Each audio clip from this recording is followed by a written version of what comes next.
Snake master ടീമിനെയും എന്നെയും ഇഷ്ടപ്പെടുന്ന നമ്മുടെ പ്രേക്ഷകരോട് ഒരു അഭ്യർത്ഥനയുള്ളത്, അല്ലെങ്കിൽ ഒരു കാര്യം പറയാനുള്ളത്, ഒന്നാമത് ഞങ്ങളുടെ യാത്രയെന്ന് പറഞ്ഞാൽ ഡേ നൈറ്റ് യാത്രയാണ്. രാത്രിയൊന്നും പകലൊന്നും അല്ലാതെ ഞങ്ങളുടെ ശരീരം നോക്കാതെ മനസ്സ് നോക്കാതെയൊക്കെയാണ് ഞങ്ങൾ യാത്ര ചെയ്യുന്നത്. അതിനിടയ്ക്കാണ് എന്നെ വിഷമിപ്പിക്കുന്ന ഒരു അനുഭവം കഴിഞ്ഞ 2 ദിവസങ്ങൾക്ക് മുന്നേ രാത്രിയിലുണ്ടായത്. 9:15 മണിക്ക് ഞാൻ പനിയായിട്ട് കിടക്കുന്നത്, എനിക്ക് ഹോസ്പിറ്റലിൽ പോയിട്ട് ഞാൻ വീട്ടിൽ വന്ന് കയറിയിലുണ്ട്. എനിക്കൊരു കോൾ വരെയുണ്ട്, കോട്ടയത്ത് നിന്ന് ഒരു കോൾ വരെയുണ്ട്. അപ്പോൾ ഞാൻ സുഖമില്ലാന്ന് പറഞ്ഞപ്പോൾ അവരത് ഒഴിഞ്ഞു. അത് കഴിഞ്ഞ് പീരുമേട് എന്ന് പറയുന്ന സ്ഥലത്ത് ഒരു അടുക്കളയിൽ ഒരു പാമ്പിനെ കണ്ടു എന്നും പറഞ്ഞുകൊണ്ട് ഒരു സുഹൃത്ത് വിളിക്കുകയും ഞാൻ ഉടനെ 9:15 ടാക്സി വിളിച്ച് ഞാൻ അങ്ങോട്ട് പോകാനായിട്ട് ഇറങ്ങി വണ്ടിയിൽ കയറുന്നിട്ട് ഞാൻ അദ്ദേഹത്തെ വിളിച്ച് മൊബൈൽ കിട്ടുന്നില്ല.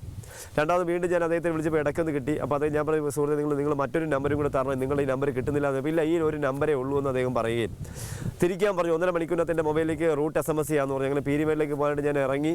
ഞാൻ ഏകദേശം പകുതിയായിട്ട് ഇദ്ദേഹത്തെ വിളിച്ചിട്ട് കിട്ടുന്നുമില്ല. അപ്പോൾ എനിക്ക് ഈ കോളിൽ സംശയം തോന്നിയതുകൊണ്ട് ഞാൻ ആ കോൾ ഒരു അരമണിക്കൂറോടെ വെയിറ്റ് ചെയ്യും. അത് കഴിഞ്ഞ് പാലോട് നിന്ന് കാഞ്ഞിരംപാറ എന്ന് പറഞ്ഞാൽ അതായത് നമ്മുടെ കാരറ്റിൽ നിന്ന് പാലോടേക്ക് പോകുന്ന വഴിക്ക് കുറച്ച് മുന്നിലേക്ക് പോകുമ്പോൾ റൈറ്റിലേക്ക് പോകുന്ന വഴിയിൽ കൂടി കുറച്ച് ഉള്ളിലേക്ക് പോകുമ്പോൾ കാഞ്ഞിരംപാറ എന്ന് വെച്ചാൽ അവിടെ പോയി ഒരു പെരുമ്പാമ്പിനെ പിടിച്ചിട്ട് വീണ്ടും അദ്ദേഹത്തെ വിളിച്ചിട്ട് റിങ് ചെയ്യുന്നുണ്ട്, പക്ഷേ എടുക്കുന്നില്ല.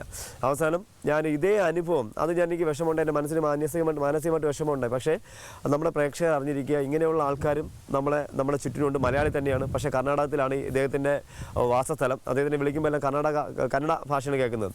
അതിന് മുന്നേ ഒരു 6 മാസങ്ങൾക്ക് മുന്നേ ഇതേ ആൾ തന്നെയാണ് വേറൊരു നമ്പറിൽ നിന്ന് എന്നെ വിളിച്ചിട്ട് രാത്രി 12:30 വിളിച്ചിട്ട് പത്തനംതിട്ട ജില്ലയിൽ നമ്മുടെ ചെങ്ങന്നൂർ ദേവി ക്ഷേത്രത്തിൻ്റെ തൊട്ടടുത്ത വീട്ടിൽ പടിക്കെട്ടിൻ്റെ അടിയിൽ പാമ്പിരിക്കുന്നത് എന്നെ വിളിക്കുകയും ഞാൻ ഇവിടുന്ന് ഒരു ടാക്സി അറേഞ്ച് ആ ക്ഷേത്രത്തിൻ്റെ അവിടെ പോയി വെളുപ്പാങ്കാലം 3 മണി വരെ കിടക്കുകയും എന്നിട്ട് ഇദ്ദേഹത്തിൻ്റെ മൊബൈലിൽ വേറെ റിപ്ലൈ ഒന്നുമില്ല, വിളിച്ചിട്ട് കിട്ടാത്തതുകൊണ്ട് ഞാൻ പിറ്റേന്ന് രാവിലെ തിരിച്ചു വരികയും ചെയ്തു.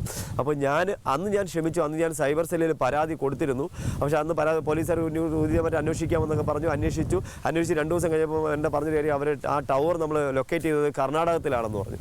അപ്പോൾ ഈ അവസരത്തിൽ എന്തായാലും ഈ വ്യക്തിയിൽ ഈ അവസരത്തിൽ ഇപ്പോഴത്തെ പ്രാവശ്യം എന്തായാലും ഞാൻ ഇതിൽ നിന്ന് പിന്മാറാൻ പോകുന്നില്ല. കാരണം ഇതുപോലെ മറ്റൊരാളിന് ഇതുപോലൊരു അവസ്ഥ ഉണ്ടാവും. ഞാൻ എന്തായാലും സൈബർ സെല്ലിൽ പരാതി കൊടുക്കും, ശക്തമായിട്ട് ഇതിനെ ഞാൻ എതിർക്കുകയും ചെയ്യണം. ഇതിന് എന്തായാലും ഈ ഒരാളിനെ ഇങ്ങനെ എന്നെയല്ല മറ്റൊരാളിനെ ഈ ആളിൻ്റെ വ്യക്തിയിൽ നിന്നൊരു അപകടം ഉണ്ടാവരുത്.